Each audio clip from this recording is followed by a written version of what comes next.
Welcome to our webinar. I'm Gary Schnitke. With me is Laura Gentry and Sarah Sellers, and we will be doing the business case for conservation. And this is going to unveil our 2020 data. We added 2020 data to the PCM. So we'll be showing that data here along with the other data that began in 2016. So we will be looking at that. A lot of the material that we will be presenting are also given in a booklet, Business Case for Conservation, that is available on the Illinois Corn Growers Association website, PCM website, and it also is in your material here. You could have downloaded it from the webinar. You could have gotten our slides as well as those things, that booklet. We are going to go over the following topics, first starting out with what is PCM, and then how we calculate economic returns, and then moving through tillage results, nitrogen results, and cover crop results, and then finally giving a summary. Also in there will be some of our latest environmental measures, which I think this is the first year we're going to be showing our environmental measures for each one of some of these benchmarks. So there we are, and again, there's myself, Gary Schnitke. Sarah Sellers will be with us as well, presenting our tillage and nitrogen benchmark results. And Laura Gentry, Director of Water Quality at Illinois Corn Growers Association, is going to take her away here with what is PCM. Thank you, Gary. Well, first and foremost, PCM is a farmer service program. It's led by Illinois Corn Growers Association and Illinois Soybean Association, in partnership with over 30 other great partners. And we have a slide of our partners coming up. But being led by two commodity associations, the funding for this program is provided in part through farmer checkoff dollars that are getting invested back to help our farmers, as well as government grants and funding from our corporate supply chain partners like PepsiCo and ADM and Cargill. And a little bit of information on the program. It began in 2015 when the Illinois Corn Growers received an NRCS Regional Conservation Partnership Program grant for $5.3 million, which has since been renewed for another 5 years. So really grateful to NRCS. The objective of PCM is working one-on-one with farmers in our program to help them understand the costs and benefits of adopting new conservation practices. So we really want to understand how conservation practices are impacting farm net returns. We, of course, want to address water quality issues. That's why this program began. And we want to prevent agricultural regulation. And one of the newer objectives of the program that began in response to some of the new carbon and ecosystem service markets that have come up in the last 2 years is to help position farmers foremost to benefit from the positive conservation outcomes that they are the ones who generate as a response to their good practices. A few things about the services that PCM offers to the farmers in the program. We offer one-on-one technical support through our PCM specialists. We have a great data collection platform because PCM is very strongly data-driven. And we have a data collection platform developed through our partner Heartland Science and Technology Group that thinks the way a farmer thinks, collects data the way farmers would think about collecting data. We provide every farmer in our program with a report every year. We call it a RAP. That stands for Resource Analysis and Assessment Plan. And it really summarizes for each individual farmer. It shows their economic cost tables and their environmental assessments for their unique farming situation, field by field. And then it allows them to make comparisons with farmers that are using the same practices and different practices regionally and statewide. There's never been a farmer who has paid directly to join PCM. Actually, we pay our farmers to participate in PCM for the first 2 years. So over 2 years, we pay them $750 to participate in the program, hoping that by the end of 2 years, we've collected enough data and given them enough insights that they want to continue on in our program. And generally they do. We have a very low attrition rate, below 10%. We have a lot of great program offerings for cost share and other program assistance that we have just as a direct result of the partners that we work with and the grants that we've received. And then finally, a lot of networking and educational opportunities for farmers to talk with each other and learn from each other. And then a little bit of background on our current program. Today we have right around 300 farmers in Illinois, about 300,000 acres. We've received over $18 million in federal, corporate, and private funding for the program in support of it. Here are some of the programs that we work directly with through supply chains and government agencies. We work with PepsiCo closely on their carbon footprint project. That's also bringing in ADM, Arthur Daniel Minnion, and Bunge and Cargill. We have a carbon market pilot through a group called Ecosystem Services Market Consortium, which launches next year. And then we have an NRCS grant and 3 RCPP awards through NRCS. And we've received quite a few recognitions just in the last couple of years, and you can see those listed here. This program really launched in response to the Illinois Nutrient Loss Reduction Strategy, which was released in July of 2015. And the goal of that for the state of Illinois is a 45% reduction in total nitrogen and total phosphorus losses by 2035. And you can see we have an interim goal there coming up right around the corner, just 4 years away in 2025. So we're waiting for the next biennial report, which is coming out towards the end of this year. So a little bit about where we are with the program. We have grown so fast since we started in 2015. We have 6 years of data, which we're summarizing today. You can see the 16 counties that we operated in until the end of last year. And then when we partnered with Illinois Soybean Association and they joined us as an equal partner, we're growing to 31 counties this year. So growing really rapidly. And we have 10 counties where we are representing in Kentucky. So these are our specialists in PCM in Illinois. You can see down there in the bottom right-hand corner is Chris Stewart in Kentucky, our one-man show in the state of Kentucky. And then these are our specialists for the state of Illinois, and they are really the lifeblood of our program. They are the ones who take data and they use it to help farmers make decisions confidently, that knowing that they are going to be doing something that's good for their farms and for their families, as well as good for the environment. Quick list of all of our partners. Great, thanks to them. Now, this is going to show you just a little bit about our program's impact up until now. What we're doing here is just showing 1 year worth of impact, representing the management practices in Illinois through PCM farmers that are participating in the program. 85% of them are using reduced tillage, 63% apply most of their nitrogen application in season for corn, and 35% are growing an overwintering cover crop.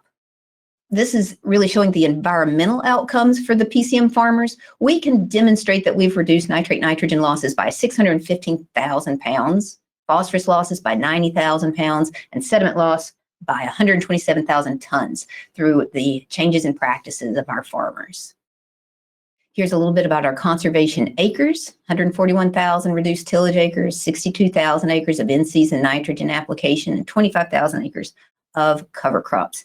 Now, we know these numbers alone will not stop new agricultural regulations. They won't satisfy the goals of the Illinois Nutrient Loss Reduction Strategy, but these numbers are just a small part of the full impact that PCM has on agriculture in Illinois. And the full measure really can be demonstrated with the influence of reporting on farmers across Illinois and beyond. And it's really that reporting that makes PCM influential and gives farmers the confidence to make decisions that impact their family's financial situation and our environment. Quickly, a little bit about our data collection. I think I've mentioned that PCM is a very strongly data-driven program and that we have a data collection platform, the Farmer Portal. And when we go in and we help farmers to collect data, it's in a way that's designed for farmers. The data we use and report in PCM, it's limited to just what we input ourselves through our PCM specialists. So the PCM specialist's primary job is helping farmers make good conservation decisions, but they also have the really important job of being responsible for seeing that all the data that we collect in PCM is accurate. And this is a huge advantage of our program. And it saves farmers a lot of time and a lot of headaches. And it assures that the data we spend a lot of time and money on analyzing is accurate. So we have 4 layers of data collection. We have the fields, the crops, systems, and programs. And it's really from the programs down there at the bottom, which includes every pass across the field and details about inputs and details about rates. That's how we are going about generating our economic cost tables in PCM. And really what I mean by we is Gary and Sarah here. They help us to generate these economic cost tables. There's no receipt-based information put into the PCM program. It's all based on applied costs.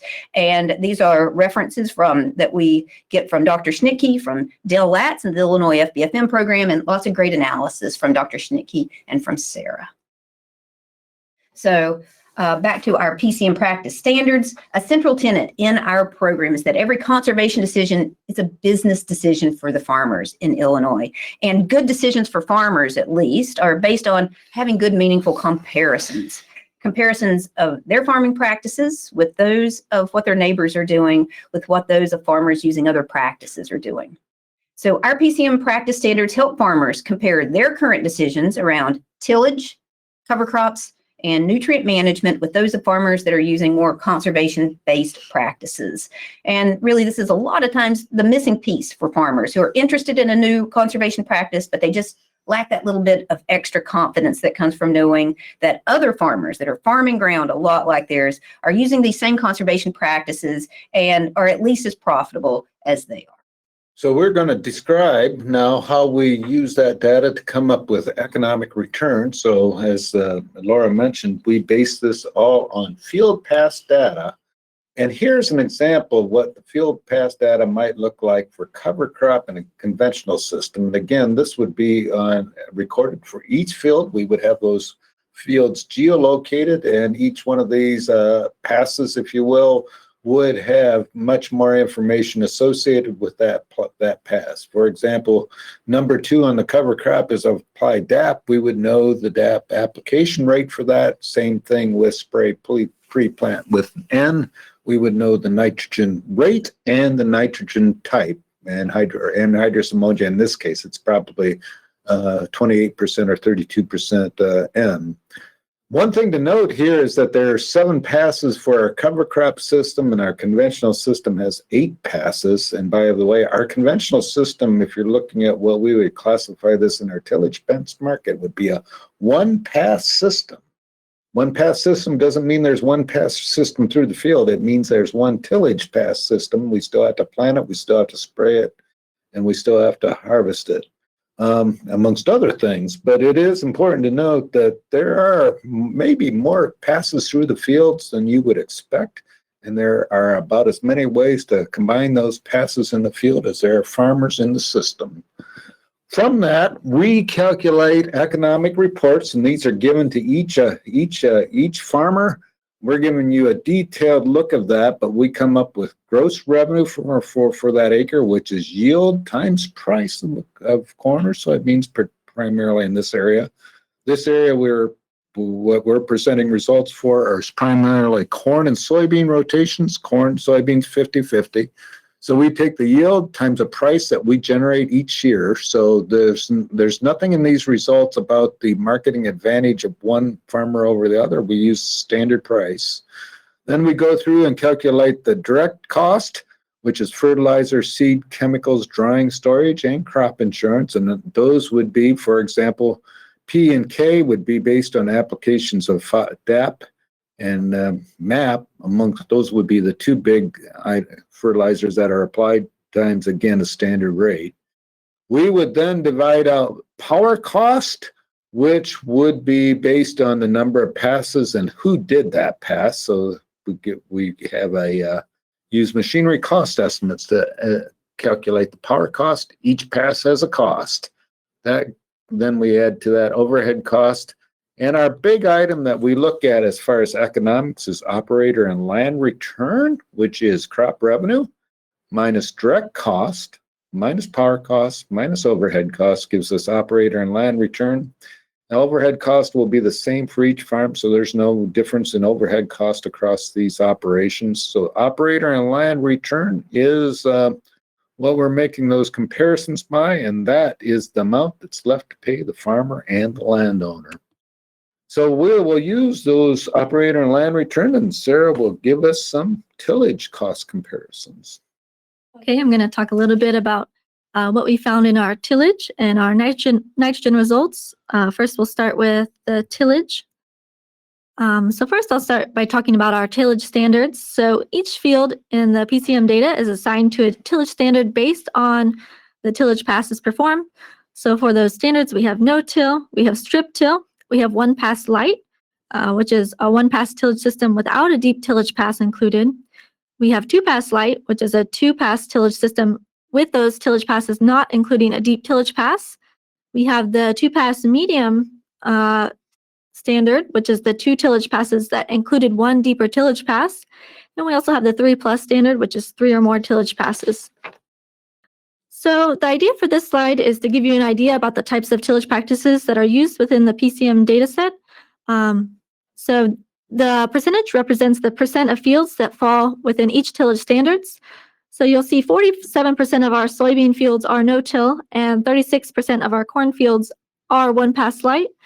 And then we see that 7% of our cornfields receive 2 or more tillage passes.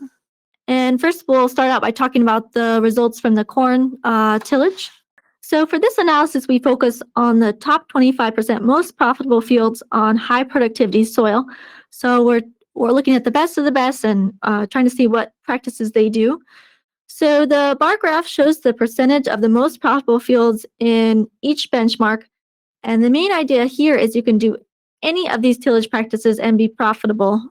We see them all represented in our profitable fields. So the main takeaway here is that no-till and strip-till have profitable fields, and we need to focus on the most profitable no-till and strip-till fields and try to see what they're doing differently on these fields. So the main takeaway is you can do no-till or strip-till and be profitable. In this chart, we have the average operator land return, yield, and costs on our high productivity soils from 2015 to 2020. We do tend to see slightly higher yields on systems with tillage, but this does not necessarily translate into higher profits. For example, if you look at the 3+ pass tillage system, this had the highest average yield, but the lowest average operator land and land return out of all the tillage standards. We do see on average that the one-pass light system had the highest operator land return, and we see that the no-till had the lowest average costs in all of our cost categories. And next, we'll look at soybean tillage practices. And again, we'll look at our top 25% most profitable fields for soybeans. So you'll notice in particular, if we look at the most profitable fields, again, we find them across all systems. So we do see profitable fields within any of our tillage systems. And the majority of our most profitable soybean fields are in the no-till standard. So again, here we have the average operator land return, yield, and costs on our high productivity soils for 2015 to 2020. Again, we do tend to see slightly higher yields on systems with tillage, but this does not always mean higher profits. We do see on average that the two-pass medium tillage system has the highest operator land return, and the 3+ pass system had significantly lower operator and land returns. So in summary, our 3 or more pass tillage systems are consistently less profitable for both corn and soybeans. When we look at the 25% most profitable fields, we see all tillage systems represented. So this means that you can reduce your tillage, you can do no-till, you can do strip-till, and still be profitable. And another main point here is high yields are important for profitability in all tillage benchmarks. And next, we'll talk about some results from our nitrogen management. First, we'll talk about our nitrogen standards. So each field within PCM is classified into a nitrogen standard. We have fall, where more than 40% of the total nitrogen is applied in the fall. We have mostly pre-plant, where the majority of the nitrogen is applied in the spring before planting or at planting. We have mostly side dress, where the majority of nitrogen is applied after planting. We have 50% pre-plant, 50% side dress, which is a split application. And then we also have the 3-way split benchmark, which is a split application with 3 passes, where less than 40% of that is fall applied nitrogen. And one thing to note here is the nitrogen values are in total pounds of actual nitrogen, and they do include any nitrogen from dry fertilizer. So here, again, in this chart, we're just giving an idea about what types of nitrogen applications the farmers in PCM are doing. The percentage is the percentage of field within each nitrogen standard. So as you can see, most farmers are split between fall, mostly pre-planting, and mostly side dress nitrogen standards. So here we have the average upper land return, yield, nitrogen rates, and costs for high productivity fields from 2015 to 2020. On average, we see mostly pre-planting had the highest operator land return, and three-way split had the lowest operator land return. All benchmarks had pretty similar yields, so the difference in return can really be seen in the costs. Mostly pre-planting was the lowest in all cost categories, and three-way split was the highest in all cost categories. We also see fall nitrogen with lower returns due to higher application rates and the increased cost from adding an inhibitor, which costs around $13 per acre. And here we break out the nitrogen costs a little more and look at them year by year for our high productivity fields. So mostly side dress, which was the most profitable standard, had the lowest average nitrogen costs every year, and three-way split had the highest average nitrogen costs every year. And again, this is because on average, three-way split had higher nitrogen application rates than the other benchmarks. So here we want to mention our 2021 maximum return to nitrogen, or MRTN recommendations. So in 2005, a group of researchers from Midwest land-grant universities met to develop the MRTN as the university recommendation. This was to replace previous yield-based recommendations. So you can access the MRTN through the corn nitrogen rate calculator website, and you input some numbers and it'll give you your MRTN for the year. And also it'll give you a profitable MRTN range, so you can apply within this range and still receive similar profit to applying at the MRTN. So these are the MRTN recommendations for 2021, assuming a $5 per bushel corn price, $700 per ton anhydrous ammonia price, and $360 per ton nitrogen solution price. So we look at both anhydrous ammonia and 28% on corn following soybeans and corn following corn for all three regions in Illinois. By the way, we had a question in here, and Sarah's going to keep going, but in our nitrogen comparisons, do you analyze the different types of anhydrous ammonias and UAN? And we do not break that out in our benchmarks, but those costs are included in here. And the person asking the question did make this good observation. UAN tends to have lower application but higher per pound cost. The one thing that I would also mention, though, is we see a lot of our anhydrous ammonia applied in fall. And while anhydrous ammonia has a lower per pound rate, it also, most of our farms, vast majority of our farms, use a nitrogen inhibitor, which is about $13 per acre. So there's some sort of offset there as well. And again, this isn't PCM data, but if you could apply anhydrous ammonia side dress, that would be the least cost way of doing it, but it's a very difficult way of doing it.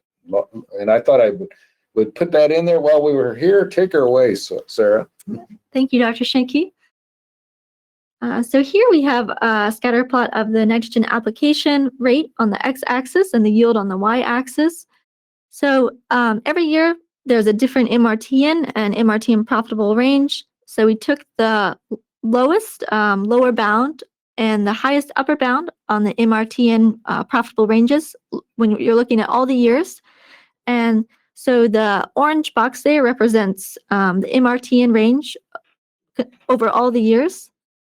And there are quite a few fields receiving a nitrogen application above the MRTN profitable range. And what we will see on our next slide is that this does not always mean higher profits for those fields. And there could be some reduction to the MRTN and an increase in profitability.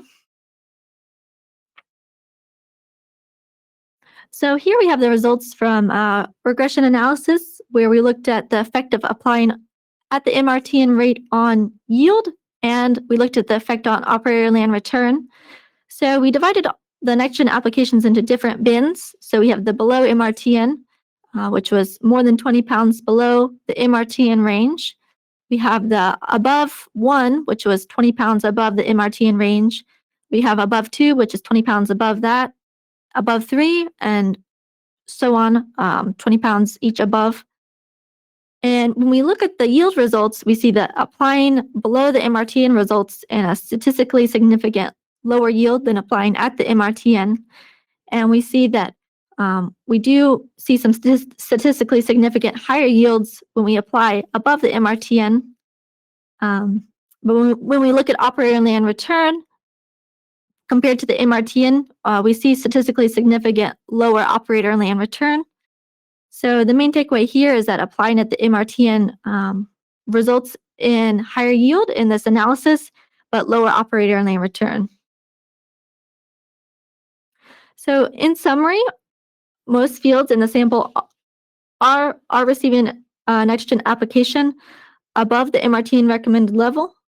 Using regression analysis, we found that the MRTN is the most profitable nitrogen application rate. Although we found farmers who apply above the MRTN may see a higher yield, this does not necessarily translate into higher operator and land returns.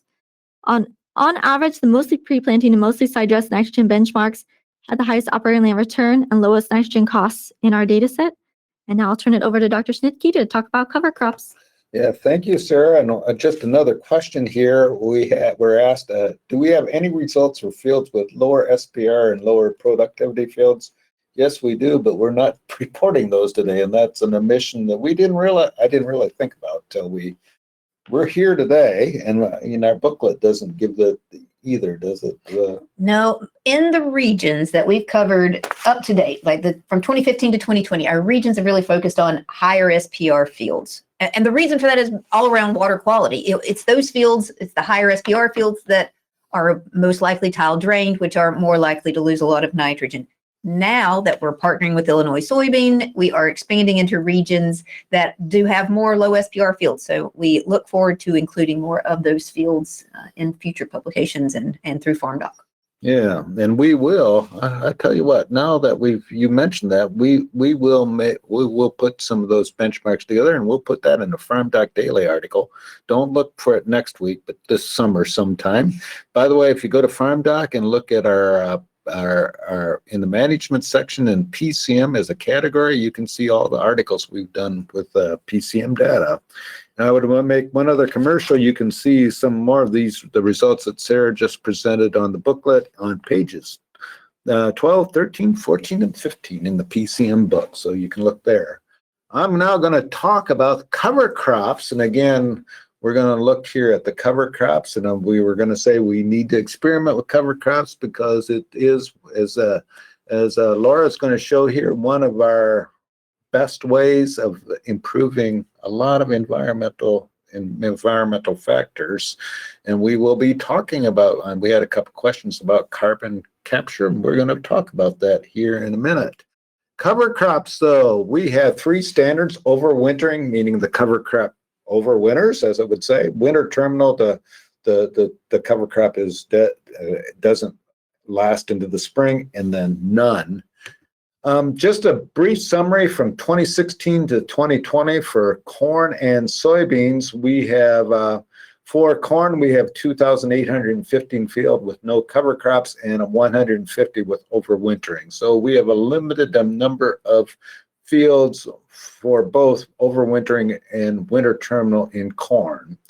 If you look at corn results, and particularly overwintering, we have difficulty in maintaining the same yields, and that's something that as you'll see here, we have to work at. On the other hand, soybeans, we have 4,546 no cover crop fields, 372 overwintering, so a higher proportion of our fields are overwintering. And I want to point out something here as well. If you look at overwintering and no cover crop and look at the yields, there's not that much difference between those.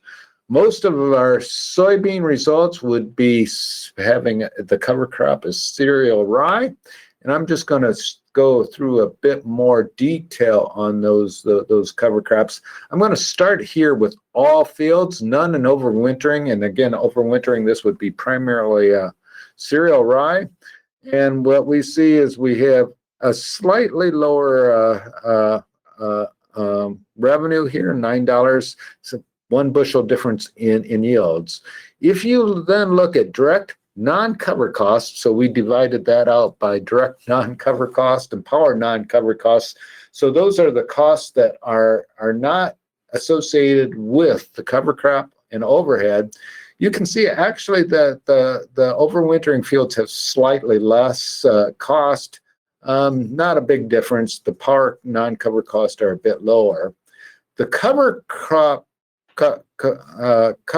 cost are higher at $28 per acre. And if you're looking at those are the big deal. And obviously, if we're not lowering direct and power costs as much as we would like, or to cover those cover crop costs, we aren't going to have higher returns unless our yields go up. We did one other sort of this. This is all fields, and then we did no-till. So here's a pretty direct comparison. No-till, then we have no cover crops, no-till overwintering. You can see exactly the same yield, 67 for both. It's actually, there's a percentage, a decimal point in there, but virtually the same gross revenue. And again, the importance of this comparison is that no-till has slightly less a yield than one pass system. So we're putting the systems on a comparable system, and when we do that, we see that farmers get the same yield. Again, going down the cost, roughly the same cost, a little bit lower direct non-cover cost, but the cover crop costs then come in. And because we don't get a higher yield, we have lower operator and land returns. We do have some fields that do as well as non-cover crop fields, and we're looking into what those are doing. And both of those, those higher profitability fields tend to have a bit higher yields and lower and a bit lower cost. And we're looking into that, and so look for those sorts of things this summer. But here's summarizing that. Cover crops are key to reducing nutrient loss and reducing greenhouse gas emissions. We don't find a yield drag on soybeans, particularly when we control for tillage, and we need to keep those cover crops in line. And so, working on experimenting with lowering cover crop costs, similar to the way it is in all agriculture, is a good thing. And now, Laura is going to talk about the environmental benefits of these systems, and in particular, you'll see the cover crops play well into that field. Yeah, yes, we are. And this is the first time we've ever looked at these environmental assessments before directly looking at our full data set. So this is a rough cut. So consider this preliminary for now. Wanted to also explain how we get these numbers. These are estimates based on models. The first one I want to show before we get into cover crops is to take a look at tillage and the effect that it has on soil erosion. These estimates of soil loss are coming from field to market, and they are based on NRCS models. So what you see here on the y-axis is our estimated soil loss in tons per acre, and down there at the bottom in the bars are showing you each of our different classes of tillage. And it just really highlights the reduction in estimations of soil loss from our no-till and strip till relative to the other tillage passes. So very interesting results, and really demonstrates the reduction in soil erosion from tillage. Now, looking at cover crops, a couple of things that we'd like to highlight here with cover crops. Looking at soil loss, you can see that we do break it down through our field to market estimations between overwintering and winter terminal. Slightly lower for overwintering with corn there. You do see that because of the lower residue, soybean is estimated to have higher soil loss estimates than corn on most of the fields in our regions. Now, this is our water quality index. This is also coming through field to market based on an NRCS analysis. It is an index, goes from 1 to 10, where 1 is the lowest quality of water runoff, and 10 is the highest quality of water runoff.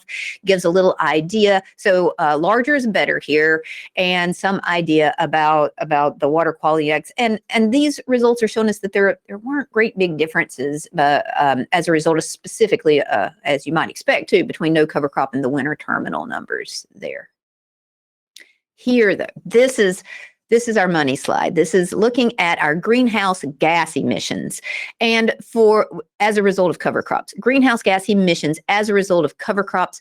And this might be of interest to any of you who are thinking about participating in one of the several different carbon markets that are out there, and thinking, what practice can I use to have the biggest bang for buck if I want to start generating some carbon sequestration assets or greenhouse gas reduction assets. And this is showing that. This was actually, this data was generated using a tool called the Cool Farm Tool, COOL, Cool Farm Tool through the Cool Farm Alliance.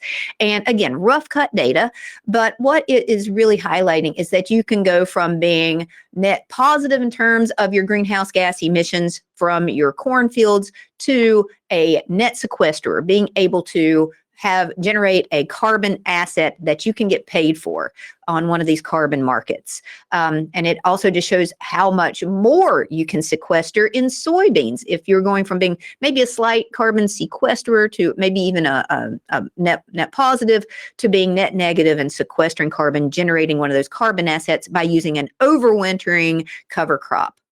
So with that, I think we're just going to wrap up here with our summaries. And this is for everything that we have been able to show in our booklet, everything we've talked about today. What we're really wanting to convey to everybody is looking at tillage and getting those tillage levels appropriate for your fields, understanding when that extra tillage pass will pay for itself and when it won't. And maybe just thinking twice if you're one of these folks who really likes to go out and till, one of the recreational tillage aficionados out there in the group, it's probably not paying for itself. So think about that. And lowering tillage really is key to getting your profitability right.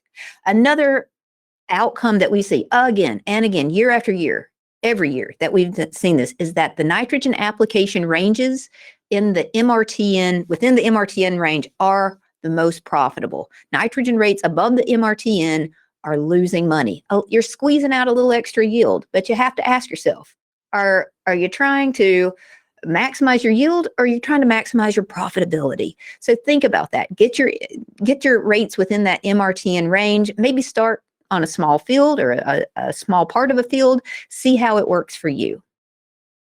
Now, we do have to keep our yields at higher levels. We cannot sacrifice yield at any great level. So if you're thinking about that, be sure you are getting, keeping your direct costs in the right range, your power costs in the right range, keeping your yields at the higher levels though. And then finally, cover crops do have potential for returns in the future, but we need to continue to experiment, and we really do need to keep working on getting our systems for cover crop growth right, getting those direct costs down, keeping our seed costs and our other costs, our power costs, seeding costs in there.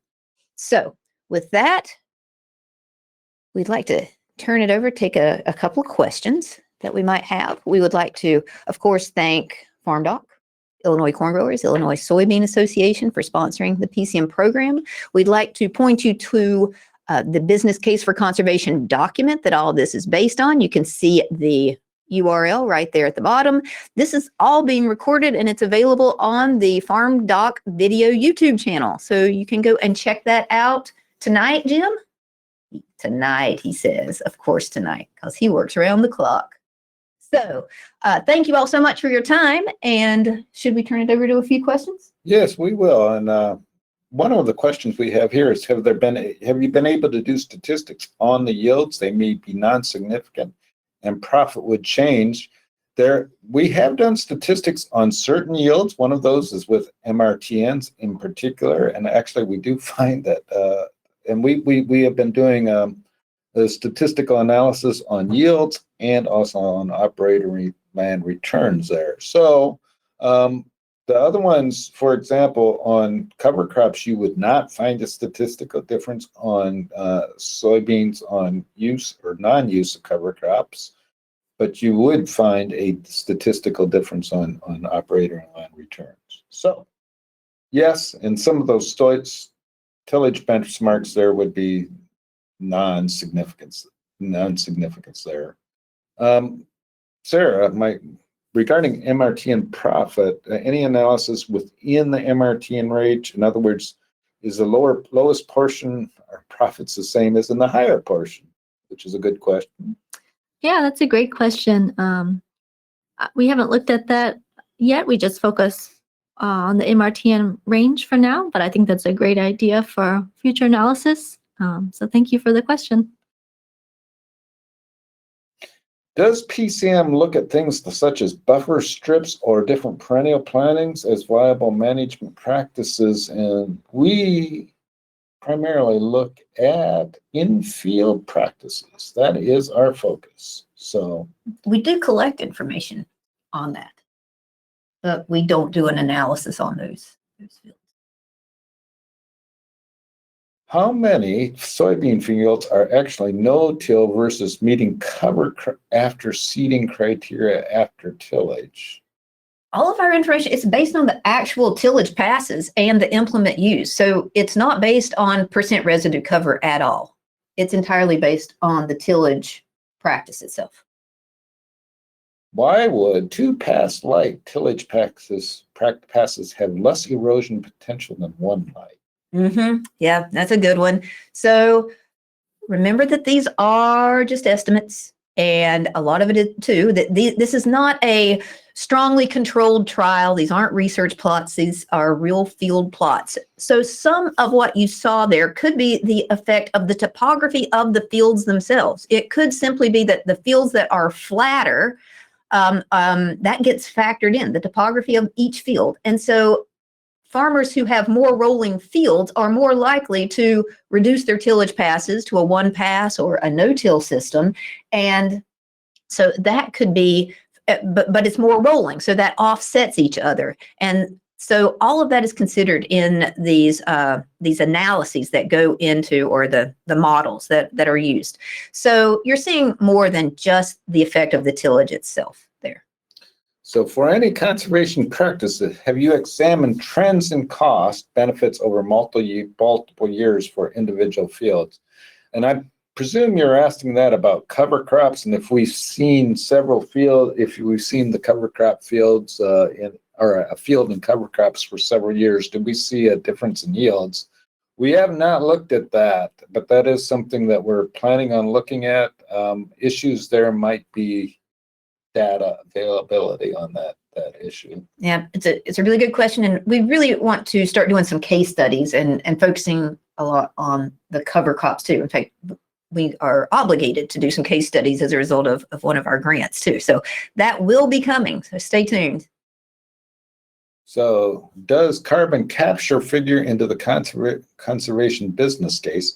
And I would say yes, but if you look at our cost, in return analysis, we look at it strictly from a financial standpoint, and then we do put our environmental guidelines out there for different systems. But as far as getting a carbon credit, though, we don't actually factor, because we don't know what the costs are. There's not a market stood up yet that says, carbon is worth $15 a ton, $20 a ton. We don't have those values because there's not an open market system. Until there is, it'd be really hard for us to put a good solid number around that. So we give it to you, and you can make your own assumptions there about what the value of the carbon is. So how do I ensure FSA documentation for baseline farm practice to enable both county and federal programs and industrial available carbon credit programs? And frankly, we're too little in the infancy to know what that might look like. So stay tuned and keep going. How does PCM measure and report environmental outcomes of soil till due to herbicide and insecticide-resistant seed? And we don't, do we? We don't do that. We, of course, collect information on the amount of herbicide used, the amount of tillage used, we really have not ever collected information about weed pressure or insect pressure directly. So that's something for us to think about doing. And how does PCM measure and report environmental outcomes? We did that, but you might just provide a little more background, Laura. It is a model, and it does include the topography of the field. Because Yep, I hit on this just a second ago when I was talking about those WEPS models that are the WEP model that's used for USDA through our field to market partner. So all of that is considered in this. Usually the field boundary outlines are entered in and considered, and so they auto-populate a lot of that information from NRCS data about topography and about soil type, and that gets very much factored into our assessments that we generate. So all of that is considered, and as I was explaining, sometimes when we see maybe a no-till field or a one-tillage pass field that has a higher erosion estimate than maybe a two-pass field, it's quite likely that the two-pass field is a flatter field, and so therefore that's but the more rolling fields might be in the lower tillage pass classes, and that they're almost offsetting one another to get to those estimates of soil erosion. So we see a little bit of offsetting in some of our estimates there. Okay, how does PCM measure and report environmental outcomes from management practice? Oh, that's the one I just talked about. Sorry, my bad. I'm curious to learn more about the use of cover crops, regenerative agriculture, and how these all feed into the carbon markets. Yep, we are too. It appears that the EU will introduce carbon border adjustment measures in next year's that could impact U.S. ag exports around the world. Okay, well, that wasn't a question. That was a comment, and that's all on our radar too. And thank you for bringing it up. It's very, very important. What the EU is doing is affecting what's going to happen here in the United States. It's going to affect markets, and it's going to strongly affect farmer impacts from some of these carbon markets, and whether the farmers who have been doing the best job for the longest time are really, the stewards who were the stewards of the land, the ones who were out there, the early adopters. If it cuts some of those farmers out of these carbon market opportunities, I think that that would be a real mistake. So Illinois Corn Growers, Illinois Soybean Association, we're working hard to be sure that the farmers who have been adopting these practices for a long time are being recognized. What are the impacts, pros and cons, for installing and maintaining grass or other buffers on infield, hillside, inclined driveways, drainage ways, and along side water courses, not typical with style field drainages that can be farmed through? So in the PCM program, the short answer is we aren't impacting land taken out of production for things like grass waterways and riparian buffers on farm income at this point. We only look at the infield management practices and the actual fields where crop is being produced. We even go so far as to cut out the areas that are in grass waterways so that we don't artificially deflate yields. You mentioned that we could expect policy innovations in the area of keeping cover crops in line. Can you speak about what kinds of innovations you might anticipate? So there's so much room for innovations in the cover crop space, really looking to drive those management of cover crops. There's some great tools that are coming out right here from the University of Illinois. They've been working on some cover crop management tools. So there's some innovation. There's also just a lot of, if you want to call it cost share or financial assistance that's coming out there for a lot of the, for farmers who are thinking about adopting cover crops. There's just a lot of people who know that adopting cover crops is critical for all of our major natural resource concerns, whether you're talking about water quality, soil erosion, soil health, biological diversity, carbon capture and sequestration. All of those things are positively and strongly positively affected by cover crops. And a lot of our policy leaders are starting to see that, and they are finding ways to reward farmers who want to adopt cover crops or want to scale the use of cover crops.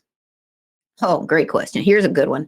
Who owns carbon credits that are generated through carbon market schemes? Is it the landowner or is it the tenant? So this can vary from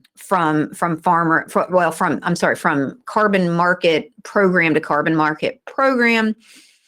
In general, the landowner has to be in agreement on the carbon assessments. There often has to be a signature from landowners, some acknowledgement that the farmer is in a carbon program to generate an asset. And then, in my experience, what I've seen is that it's generally an agreement between the farmer and the landowner, whether the farmer keeps all of the costs or whether the cost is split between the landowner and the farmer. Sometimes the farmer might receive some payment for, say, the cover crop seed or something like that. So it would be a split. The carbon payment could be split. But in general, my experience is the payment goes to the farmer with acknowledgement from the landowner as part of the ecosystem service contracting. Here's one. My apologies if this was explained already. When we look at no-till for a crop, say corn, is that prior to corn? And with cover crops, is it prior or after the crop? I ask because this would impact the interpretation. This is really an important question, and this has not been explained already. It's really central to the idea of cover crops. When we talk about a cover crop, we are talking about the cover crop that is grown ahead of the planting of the cash crop.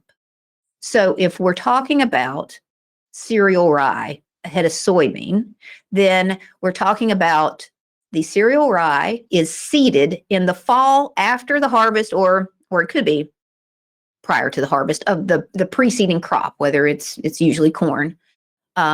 So then because that is the crop, that cover crop is going to affect the soybean. So the cover crop is always preceding the cash crop. So if we say a cereal rye cover crop, we mean it was planted ahead of the soybean crop or whatever crop that we're talking about. Okay. How about this one for you, Sarah? You want to read it? The MRTN versus higher nitrogen use? Sure. Where the MRTNs versus higher N use are showing a variance, can you demonstrate the range of variability that may be accounted for by soil loss, fugitive emissions, or leaching versus an imbalance of nutrients such as moisture, P, K, or trace elements?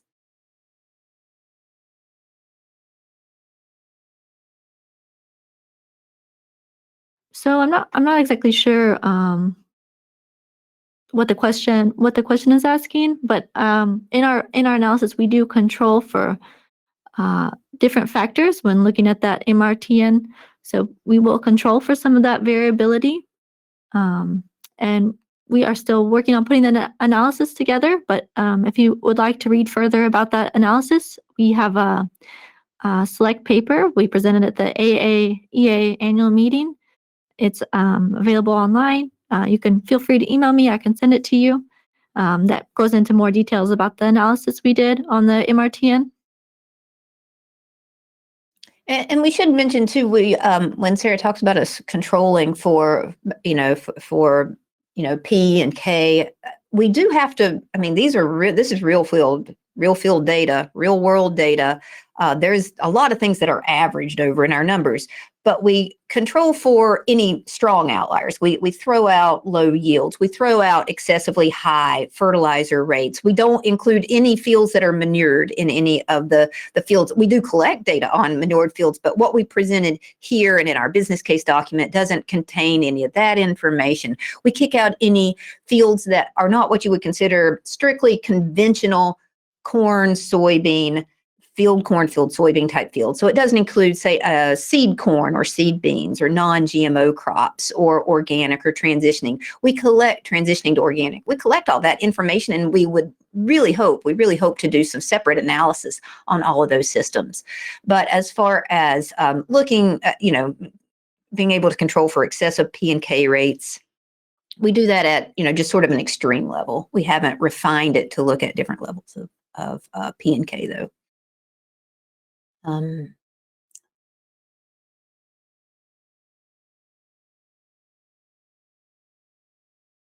I'm reading a follow-up. Variance between optimal nutrient use and what environment may create nutrient losses based on use. Well, we certainly know that there are practices, especially excessive tillage, that can create more nutrient losses than other practices. And we understand that there is this high variability that ranges between optimal nutrient use. So I think maybe there's a thought or maybe a criticism here that fields within the MRTN range that we're saying are the most profitable, that there may be some factors that aren't being considered, some covariates around P or K or even weed pressure and things like that. And that's true. There could be some of that happening. We take out the strong outliers. Do any of your analysis consider timing? For example, planting of soybean following covers versus no covers? That's a great question. We do know that one of the risks that's associated with using cover crops is that it can affect our planting dates. And we have talked about doing analysis of planting date with cover crops and without. That's all, directly related to the use of the cover crop. So we might be able, like one valuable assessment that we might do is to look at how planting date changes in response to using cover crops versus not using cover crops, using overwintering cover crops versus winter terminal cover crops. All of those would be great analysis to do. If I had to honestly say one weakness of our cover crop analysis, one of them is that we need more cover crop data. Number one, we really need more cover crop data. So that's the first one. And you can see it in our booklet. We very clearly state how many cover crop fields we have versus how many non-cover crop fields. And you'll see the non-cover crop fields greatly outweigh our cover crop fields. So we try to be really transparent about that. Also, the cover crop fields that we do have in our program are often being managed by farmers who are, relatively new to cover crops. And one of the key factors for successful and profitable use of cover crops is experience. So we really do know that we need to bring in farmers and do an analysis of those farmers who have experience with cover crops. Okay, a couple more minutes here. Let's take a look at a few more. We'll call this our speed round. Great data and info. Thanks. Curious if you considered using FinBin actual finances. We've used it in Minnesota for our state, Minnesota, for our state stewardship program to show real life net profit differences. That's a really great suggestion. Thank you very much. We have not done that. We will check into it. We have had some great conversations with the FinBin folks. Okay, here's speed round number 2. The challenge with MRTN rates is the assumption on corn price needs to be made early in the season, and they may be quite different than at harvest or at your market price. 2020 prices are a good example. Any suggestions or comments on approaches to corn price? And for that, we would turn you over to some of the good folks in the U of I Extension Department to take a look at some of their MRTN suggestions. There are quite a few articles that you could take a look at for that. Don't have a great suggestion, and Dr. Schnicke's not here. Do you have any suggestions, Sarah, to help out with that? No, I think that's a great question. I don't have any suggestions. So there's some good information out there, U of I's extension page, and we will see if we can come up with some better, that's just a good practical issue around MRTN.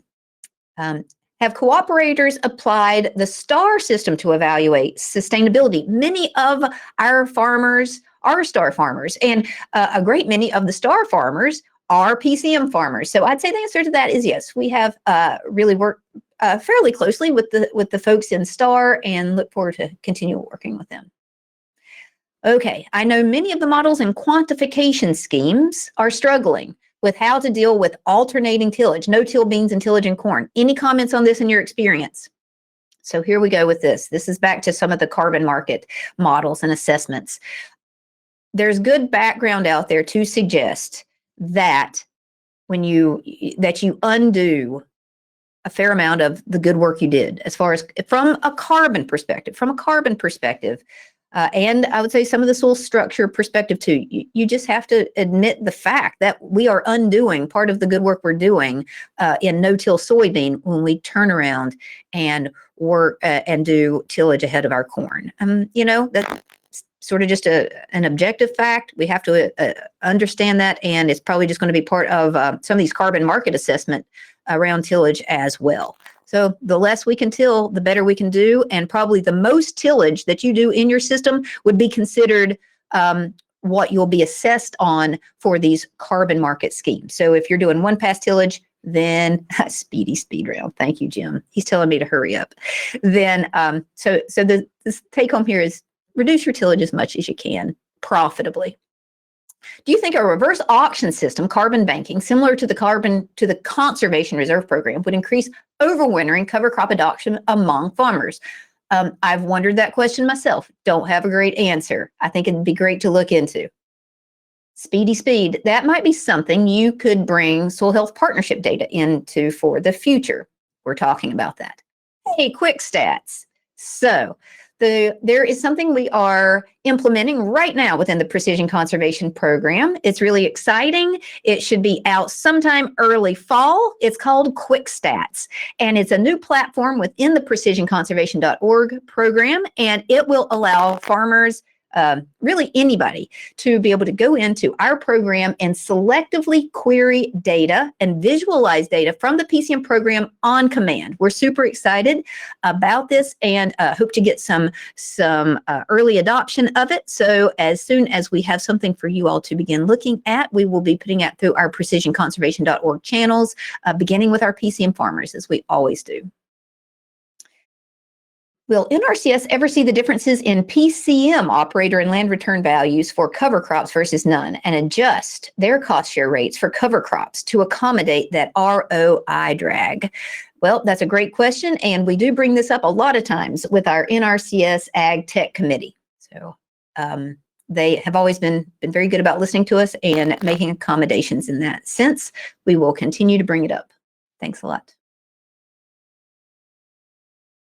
And we are at 12:01. Well, we thank you all so much. Yeah, thank you all for this opportunity today, and thanks for all the great questions. Great questions. And we really appreciate everybody who, our farmers, we cannot thank enough in the PCM program for sharing your information with us, for trusting us to aggregate and anonymize it. And we thank our sponsors, all of those who sponsor the PCM program. That includes, of course, the farmdoc, Illinois Corn Growers, Illinois Soybean Association, and the many great partners that we have across the supply chain and agency, non-agency, U.S. agency groups. We thank you all so much for being part of us, for believing us, and for helping us to extend the work of PCM statewide and across the Midwest.